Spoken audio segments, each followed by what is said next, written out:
qui était le mien après avoir réalisé 2 films qui étaient pour le premier un hymne au Grand Nord canadien et un second un hymne à la Sibérie. Combien j'étais heureux de faire un film qui soit là, une sorte d'hymne à un pays que j'aime, qui est d'abord le mien, et un territoire que j'aime par-dessus tout, qui est effectivement la montagne.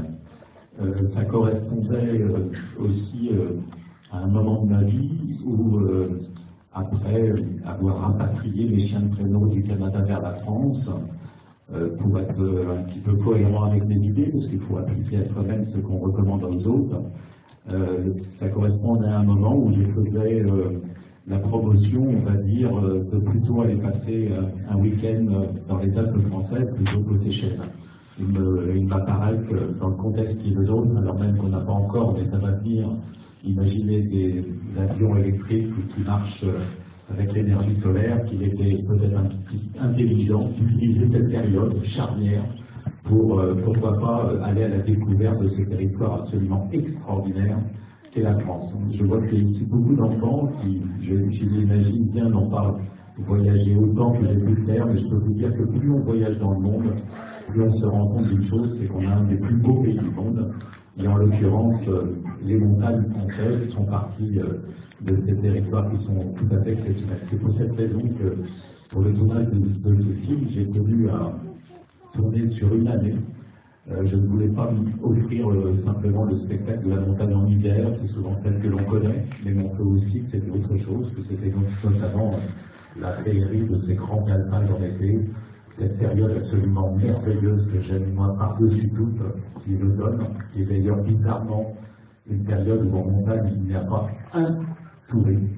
Je trouve ça très étonnant, alors que c'est de très loin, j'espère vous en avoir un petit peu donné envie ici, une période absolument exceptionnelle pour aller en montagne.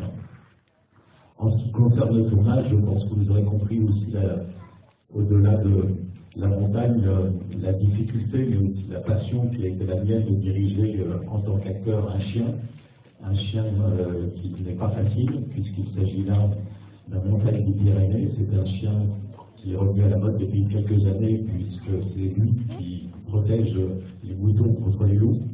Depuis maintenant une petite dizaine d'années, les loups sont revenus sur nos territoires, et c'est un bien, mais il occasionne un certain nombre de dégâts sur les moutons, et donc les bergers aujourd'hui se défendent des moutons avec un tatou, qui est donc un chien à mi-chemin entre ce qu'on va appeler un animal domestique et un animal sauvage, donc un animal assez compliqué à diriger en tant qu'acteur, et ça a été surtout passionnant aussi de diriger un petit garçon de 7 ans et demi, aussi exceptionnel soit-il, dans un décor de la montagne qui ajoute aussi bien évidemment des difficultés au fait de diriger à la fois un petit acteur et un chien.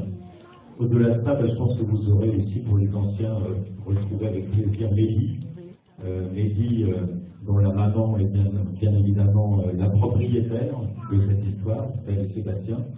Mehdi qui m'a fait l'amitié de, dans un premier temps, lire le scénario, qu'il a trouvé merveilleux, qui a accepté ce rôle avec, je ne vous cache pas, un petit sourire de ma part lorsque j'ai commencé à écrire le scénario et que j'ai imaginé que ce soit lui qui soit mordu par le chien.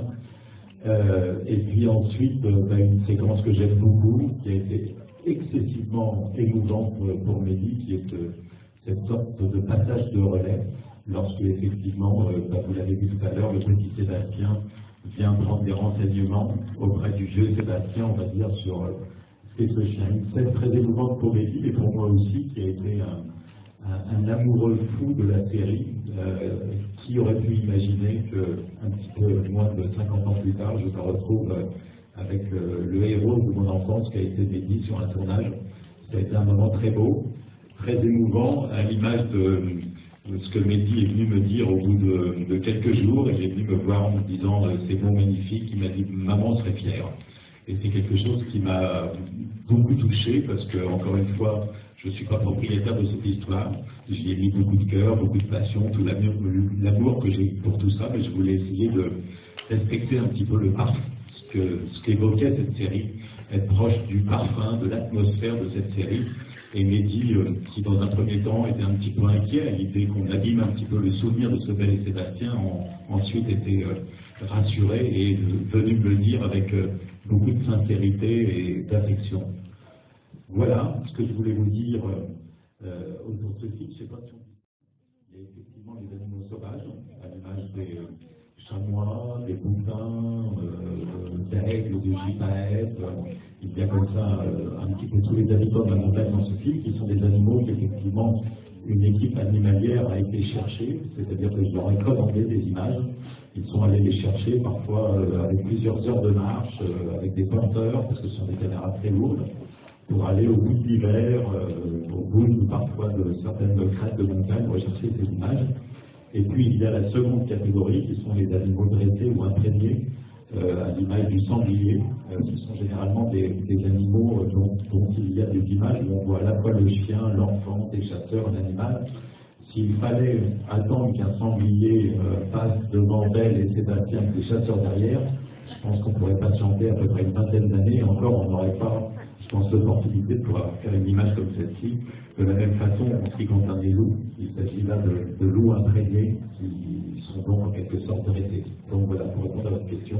Intéressante, qui finalement, la question est dans quel pays a été tourné ce film, qui se rapproche de ce que je disais tout à l'heure, aussi étonnant soit-il, c'est en France. Je dis aussi étonnant soit-il, parce qu'encore une fois, et ça rejoint ce que je disais tout à l'heure, beaucoup de personnes ne s'imaginent pas que nous avons en France des paysages, et je suis bien placé pour le savoir, qui valent pour certains les montagnes rocheuses.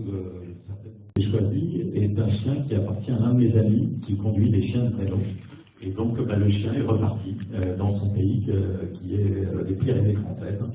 Et il va très très bien, il est en pleine forme. Alors il y a 3 chiens, oui, donc là je parle du héros, celui qu'on voit dans 99% des images. Les 2 autres chiens sont ce qu'on appelle des doublures, qui servent notamment beaucoup pour les répétitions, de façon à préserver au maximum le chien qui en demande beaucoup de concentration sur les scènes où on tourne. Et de la même façon, Sébastien avait une doublure sur toutes les répétitions, pour un certain nombre d'images où on le voit très loin.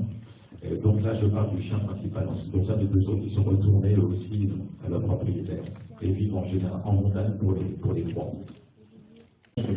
Celle que tu as pu voir, du chamois par exemple qui tombe et qui est mort, du chien blessé. On n'a pas tué un chamois pour le film, on n'a pas blessé bien évidemment Belle pour le film.